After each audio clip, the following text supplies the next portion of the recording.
I am here with a chap named Matthew with a Hoover in the background and books as well. I'm presuming you're at home with an office. Hello, Matthew.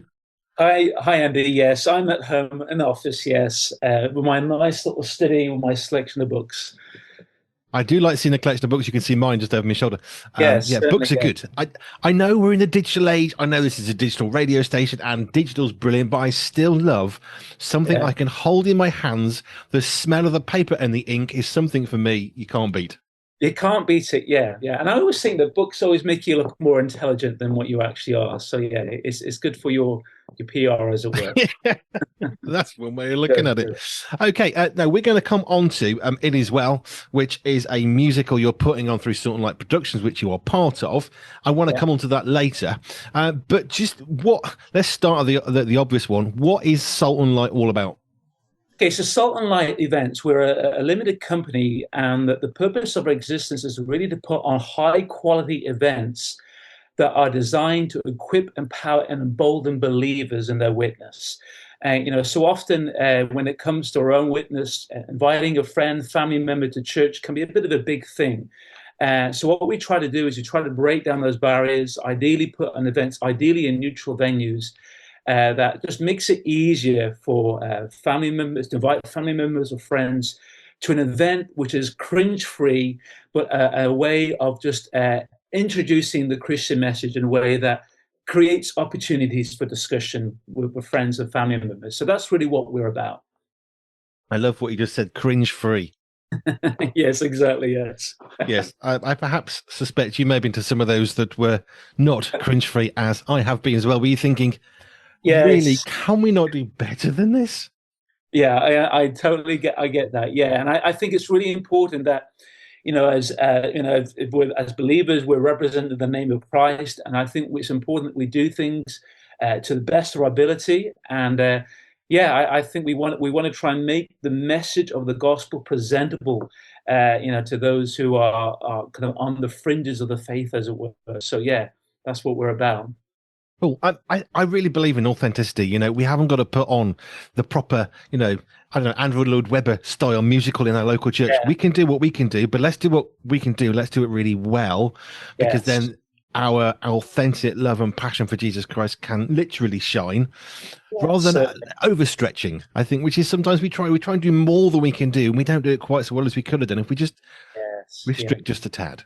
Totally agree. 100%. Yes. Yeah. Right, let's go back a little bit in time. We'll come back to Salt and Light and It Is Well, the musical coming up in March. Yeah. But let's just go back in time for you, because I love to find out about people's faith journeys. It is well. It's about, you said, emboldening and empowering Christians, which is fantastic. But what's your faith journey into wanting to be a part of something that could do that? How did you find yourself there? Yeah, well, interesting. I mean, I grew up in a home with Christian parents. I consider myself fortunate to have kind of grown up in the faith, as it were. But as with every child growing up in a Christian home, you don't adopt the faith of your parents as well. You have to make it your own. So I went through my own personal journey where I was wrestling with the questions of faith, and is this what I believe? Is it true? Is it rooted in reality? And I've kind of wrestled through that journey for a number of years, and I just came to the conviction and persuaded, yeah, that it is true. The Christian message is true and it's valid and it offers amazing hope for all of us. And so that was my journey. And so, I mean, I worked as a school teacher for a number of years, and now I'm actually working as a pastor of a local church. And I think I enjoy apologetics. I enjoy kind of debating, the truthfulness of any proposition or worldview. And so for me, it was just a place of coming to that conclusion. Actually, this Christian thing does make a lot of sense, and it's a real pleasure for me in a moment I get to share my faith and to point others in that direction. So yeah, it was a place that I came to. Plus, there are a couple of stories in my life which I may not go into, but which miraculous, let's say, that kind of pointed to me that there really is a God out there who is watching out and looks after us. I think at some point, and the Bible would back this up, but at some point in our lives, we are going to have to make a decision. Is God stuff real? Is it a Yeah, nice idea? Or yeah, actually, is it going to be something that impacts me, my life, how I live today, tomorrow, into the future. And I guess for each one of us who calls ourselves a Christian, a follower of the way. I love that earlier version of Yeah, what a yeah. Christian is, but there is that decision, isn't there? We have to make that.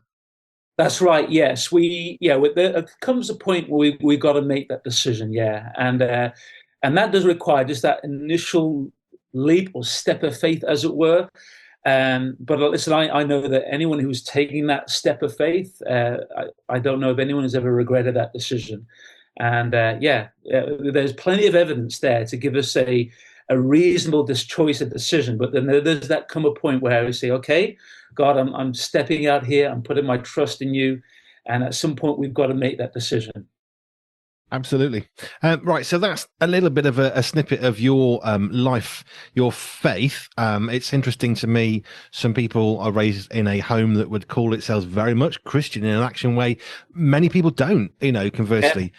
But I love people's stories of, well, at some point, it changes. At some point, it means something. I've just been reading a book by John Cooper from the band Skillet from the US, who went to college and he had to ask the question, is this faith stuff really real? Or is it just a nice ideal? And I've just been reading about his own personal wrestle at college, age 18, 20, whatever, of, well, I've lived this way, but is it real? Is it smart? Am I going to turn my back on it because it's easy? Or am I going to actually commit to this? And it was fascinating to see some of the struggles and the reasons for those struggles in his life. Moving on a bit in time then, Salt&Light. I know I got to meet Chris one time, who I know is involved as well, but how did Salt&Light happen? You're there, you're trying to put on these events. Great. But how did you get there? Interesting. Like for me, it was almost like I didn't really set out to do this. It almost happened by default, but there was a sort of a friend of mine, and for a while, he always had it in his heart. I'd love to put on events and put on events that we could use as a means of outreach. And for some reason, he thought of me, and he thought, man, I thought you'd be really good on our team and be part of it. And I thought, I don't know, I couldn't understand why. And so really, it was out of that passion of just wanting to do something as a means of building bridges between people who are just in the world, for want of a better word. But the gap between them and the church is a big gap for many people. And I was trying to work, how can we bridge that gap? And so it was through that I connected with Chris and a couple of other guys, and we felt, well, let's just shape this to how we feel that God's leading in this and where He's directing us. And we felt that there was certainly a need for something, in the Christian community to be able to put on quality events that are kind of designed as a kind of a bridge, as it were, between the wider culture and the church. And so that's kind of how it was all built. So we're trying to hone in with specific events that are tailored ideally to equip and encourage believers in their own personal witness, and that was my little notice on my calendar. I hope that didn't ignore you, distract you. But we're just trying to hone in with those events that are designed to encourage believers to invite friends, family members to a specific event, and on the back of that, maybe some positive conversations could come out of that that could just help others in their own journey of faith. Having that hook can be so helpful, whether it's a little leaflet, a book, a musical, or why don't you come out and do this? And I think that can be so helpful to us, because it can feel quite scary, can't it? How do I talk to somebody about the fact that I really love Jesus Christ? And that can feel quite awkward. But having a hook is great. Exactly. 100%. How do you start those sort of conversations? It can be a bit awkward. And even like recently, I put on a movie night at the church I'm at. It was titled After Death, and it was really exploring about near-death experiences. And it was a perfect opportunity for people to invite, again, people on the fringes, and it creates an opening. It creates a conversation, doesn't it, to be had that just helps people on their own journey. Yeah.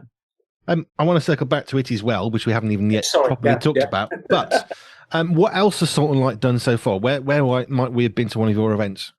Okay, so the last 2 and a bit years, we've had Philippa Hanna, who's obviously a well-known Christian artist. So We last time we had her performing at the Albert Hall in Nottingham, had a really good crowd turn out for that, and yeah, she was a brilliant, she's a great performer, and we also had the big sing choir as well from London who are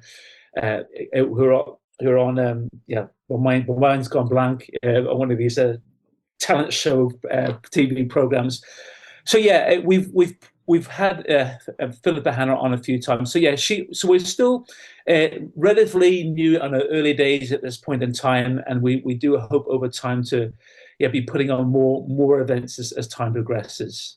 Cool. Okay, and then let's get to It Is Well, which is really the Yes. heart of this. You said It Is Well earlier off air, and I immediately want to say, with my Yeah. soul, and actually I wasn't that far off the beaten track. So what's It Is Well all about?